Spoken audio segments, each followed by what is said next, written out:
everybody, welcome back to Record-ology. I am so glad you're here. So, Technics, it's a legendary brand.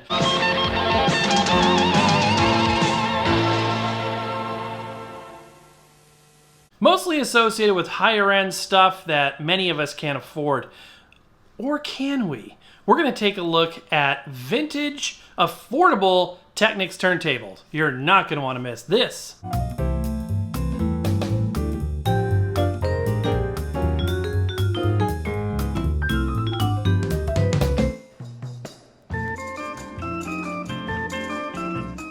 Welcome back to the studio.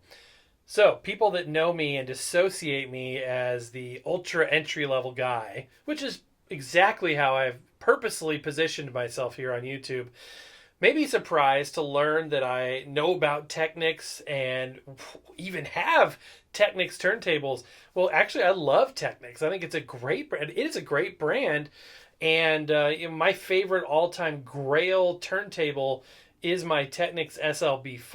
I love that thing. I use it quite often. But I thought it would be interesting to talk about the brand Technics, which is known as a premium brand, especially among people who love DJ turntables, direct drive turntables, and of course their 1200 series is legendary. Now, I've never had a 1200. I've seen them. I've experimented with them. In fact, we saw one just recently, showed it on the show. But I wanted to talk about Technics as a budget brand and how you can get a Technics turntable for next to nothing. Even a used 1200 series turntable will cost you easily, $400 or $500, even up to $1,000. The new ones are well over $1,000. But there are other Technics turntables that are a lot more affordable. Yes, that is a pencil holding it up, and it works really well, surprisingly. So as you can see right there at the bottom of the label, this is made by Matsushita Electric Industrial, which is the parent company for not only Technics, but Panasonic. Technics is sort of Panasonic's premium brand. So I want you to realize that what we have here is essentially a Lexus as it relates to Toyota. Technics is sort of the Lexus brand. Panasonic is sort of the Toyota brand. That's not a bad thing, but what the Technics brand really is a Panasonic, which is not bad. I love Panasonic. But I do like to keep it in perspective that we're not talking about like this Rolls-Royce, so above anything else that nothing can compare type of a brand. It's an elevated brand, but it's an attainable elevated brand. Now you may be saying, how's it attainable? Those are so expensive. I can't afford a Technics. Well, yes, you can. Let me tell you how I got this one right here. So this is a 1987 Technics SL BD22. This is a very common and very affordable Technics turntable, and it's a good one, with a couple of caveats that I want to explain. You'll see the SLBD 20 even more so than the 22 on the market. The main difference being that the 22 has the strobe markings on the side of the platter. And you can find these surprisingly cheap, $15 to $30. It's not an uncommon price. I got mine for $40. So a guy had it listed. I went to check it out. The couple of caveats for my particular one were that it was missing the dust cover. And that's a bummer, but it's not a deal breaker. I actually like the sleek, thin plinth of this thing. It's got a really nice low profile. And the other gotcha with this particular one was that the tone arm itself had been busted off a number of years prior, and he had repaired it, as you can see right here. And here is where it was snapped off. I think a kid or somebody just lifted up on that tone arm and snapped it off. Now you may be saying, well, that's a deal breaker because this is a precision instrument. And I thought to myself the same thing. However, he's like, I'm a jeweler. He assured me that he did things with precision accuracy. He checked the azimuth and everything. The alignment was spot on as far as he could tell. So again, for $40, I'm like, yeah, I'll go for this. And I did. Another consideration is the fact that it uses a P-mount cartridge system. You'll see right now this is kind of weird looking because there's no cartridge in it. We'll put one in it in a minute and I'll give you a direct feed. This has been a pretty good turntable for me. Not perfect, but it's been pretty good. Something weird I've noticed with this particular turntable is that when I hook it up and I use it for a period of maybe a week or two, it sounds fine. And then all of a sudden I start getting distortion out of it. And it's mild distortion, and I haven't been able to pin down exactly what it is. My mind obviously goes back to this quite often. My OCD self has a hard time letting that go. But if you bought one of these for a good price that didn't have this issue, I think that you would have a really good experience with this particular turntable. Even as it is, I think it's well worth 40 bucks. In 1987, this retailed for about $100. That would be about almost $300 today, just to kind of put it in perspective. And this thing was on the market for a long time. Like I said, this particular one is from 1987, but this debuted in 1985 and was in production until the year 2000, by which time it cost $190. So it was never on the high end price wise. It was always more of the mid to affordable range, but there must have been a lot of them sold because there's a ton of these floating around out there. I love this FG servo logo right there. So basically that's a frequency generator servo. Essentially, it keeps the accuracy of the speed based on the AC voltage coming into it. This says automatic turntable system, but it's actually a semi-automatic, meaning you have to cue the record and it will auto return. There's a pitch control. This is a strobe light. Obviously the strobe markings on the side of the platter, and then it is a 2-speed turntable. Over on this side, you've got a cueing switch, which is really interesting because when you flip it on, it's delayed. It doesn't instantly make it come up. It takes a couple of seconds. And then this is the reject/stop button. Press that to make the record come home at any time. It does not have repeat functionality. Here's a look at the gimbal. It's a nice low profile gimbal. There's almost no play in it whatsoever. There's a note right here that basically says the anti-skate has been set at the factory. Because the P-mount cartridges were pretty much all the same weight and dimensions, there wasn't a need for a user adjustable anti-skate. Back here you can see the receptacles for the dust cover clips, the exposed metal on the back of the counterbalance, kind of interesting, and then a peg for your 45 adapters. There's a great excuse for me to talk about our new color. We've got Boo Berry in both Style 1 and Style 2, and we have Pumpkin Spice in Style 1 and Style 2. So if you go on our eBay store, you'll see those listings. Also, we've paired them in sets, so you can get one of each color, you can get a set of each color separately, etc. So check out the link. It'll be down below. It's all over the page where you can go and help support the channel. And also, we offer our signature orange adapters, and of course, this guy here, our signature yellow Seaberg 2-inch adapter for playing those department store records. You're watching Record-ology. All right, I've got my little toolbox right here. I think we're going to go with this cartridge right here. This is an AT112 EP from Audio-Technica. I just love the looks. Look at the generator on that. That looks so sleek. I think this is early 80s. There's not a lot of information about it online. P-mount cartridges. I like them. I think that they're really cool. There's a more modern one. This is the AT320.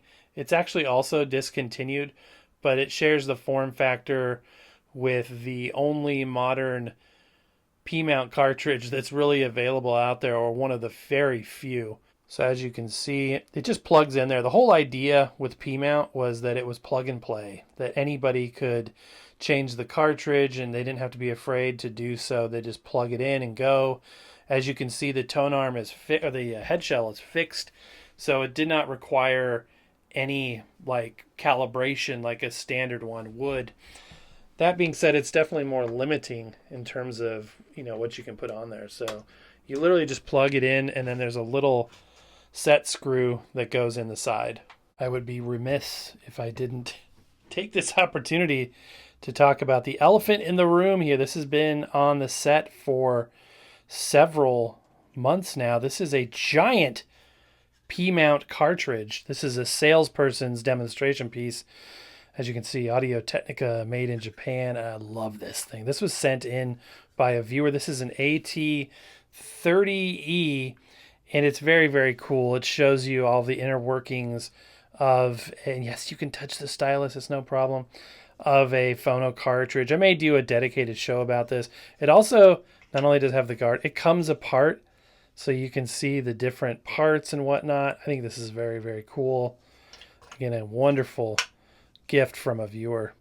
Had to point that out. I mean, if I'm not going to point it out now, when will I? I think it's cool.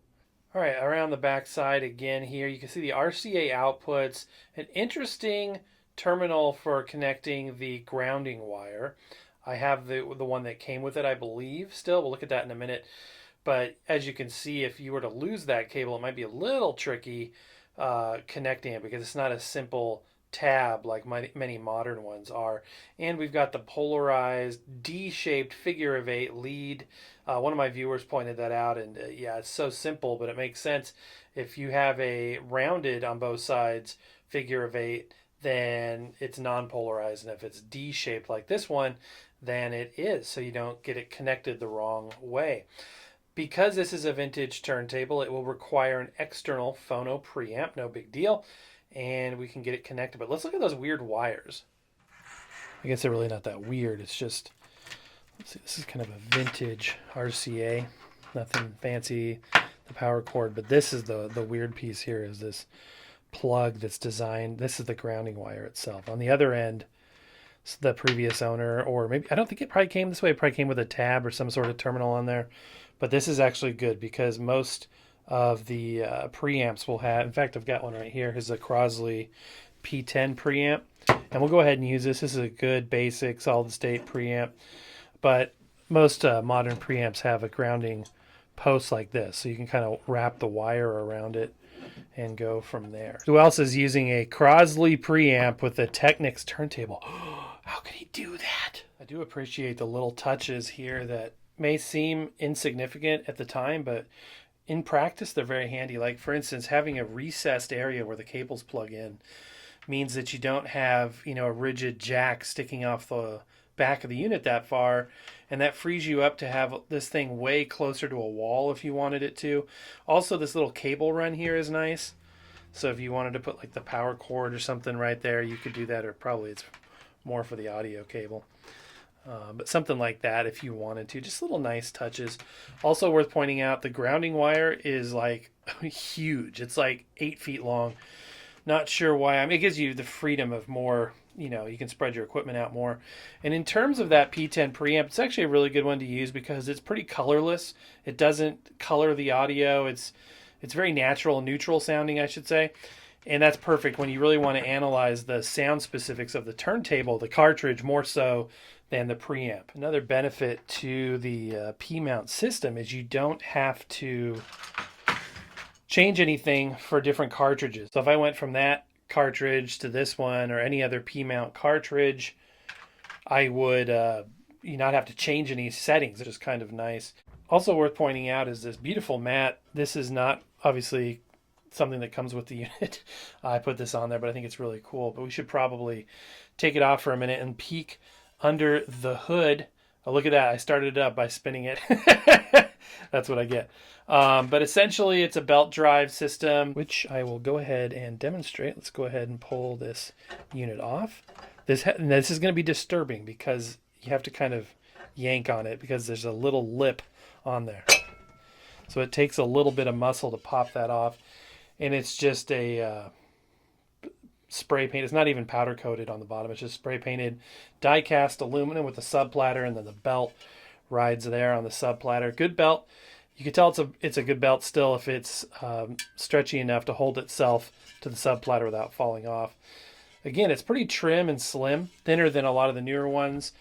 And here is the underside, a little bit of dust, as you can tell. I mean, you don't have a dust cover, you're going to have dust. And the motor pulley mount right back there. Some of the linkage there. I guess you could apply lubrication if you needed to. And that's about all there is to say about this unit from this angle. So I'm going to go ahead and place this back on and put the belt back on. And like I always say, make sure that it's laying flat on both sides. Because if you get that belt twisted, that'll impact the speed accuracy, and make sure that the belt's riding in that inner part of that pulley. So we are ready to demonstrate its workings. All right, so I'm going to be demonstrating with a 45 RPM record, and this is Sweet Grease. I love these guys, great band, and we've got our adapter on there.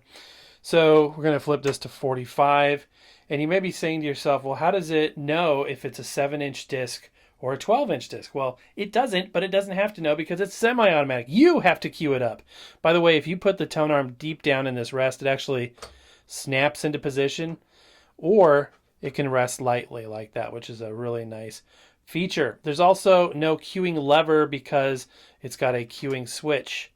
And like I said before, there's a delay. So if I press that, it lowers, and if I flip it on, it raises up. But as you can see, there's a slight delay there. So let's go ahead and clean our record using a carbon fiber brush.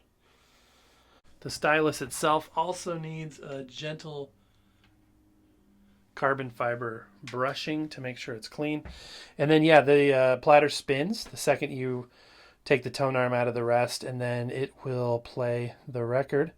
Now, I have the cueing lever in the up position. This particular one, while it is in the up position, it's pretty low. I think it's lower than it's supposed to be, but it works. As you can see, it doesn't drop down very far when you put the cueing switch in the down position. Okay, before we do the direct feed sound test, I wanted to test the auto return. It's got a pretty quick auto return here, so let's let the record finish. And boom, auto return. So you can fall asleep listening to your records, as they always say. I don't think I've ever done that, but you could do it with the auto return, the semi-automatic functionality. All right, we're set up for the direct feed. Put your headphones on if you got them. I'm going to connect you directly to the 1987 Technics SL BD22 and Sweet Grease on a 45. Drinks my wine, she's all mine. Crazy, crazy, crazy, crazy, crazy, crazy, crazy, crazy, crazy, crazy, crazy, crazy, Sadie. Oh, Sadie.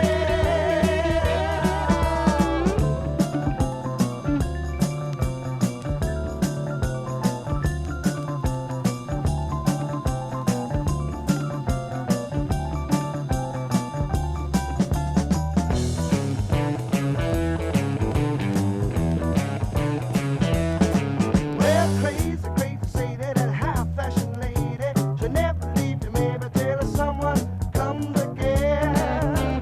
Crazy, crazy Sadie, that insane lady, she'll never leave you, maybe till the summertime comes again. Filling every questionnaire,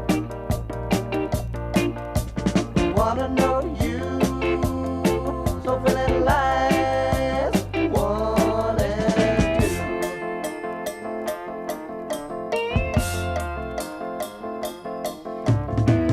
These people don't seem to be made of flesh and blood. They probably run on circuits of leads full of blood, and throw all the papers in a big trash can. Set it on fire, start all over again. Form A, Form B, everybody has to see the bureaucrats. You get stuck in a trap, and there's no turning back. It sounds really good. It sounds really, I love this turntable. I might put this back up in my setup now that I'm listening to this again. So yeah, when you're done, you just hit the reject button. It'll bring it home, or you can wait for the record to complete. All right, my friends, and that's going to do it. By the way, where can you find these? You know, it's going to be Craigslist, Facebook Marketplace primarily. It sounded great. It's a wonderful, wonderful turntable. Like I said, I'm really thinking about putting this right back into my setup. I've got the LP70 on my right-hand side, and there's not quite enough room for the lid, and this is really good that the fact that it's missing its lid kind of works well for me in a weird way. So maybe I'll give it another try. I'll report back to you on how that goes, because like I said, over time I've had this experience with this particular one that sometimes I have some distortions down the road, but maybe it's fixable. We'll have to see. So again, those adapters are available for sale in our eBay shop, so check those out. Help support the channel. Would really appreciate that. We've also got our Halloween shirts and all the other cool merch. Don't forget our podcast that we do every Wednesday, and this Wednesday is no exception. We would love to have you along for that as well. Tell a friend. Definitely hit subscribe if you haven't done so already. We've got so many cool things coming your way that I can't wait to share with you, my friends. But that's going to do it for today. So happy record hunting. Happy vintage Technics hunting. We'll see you next time.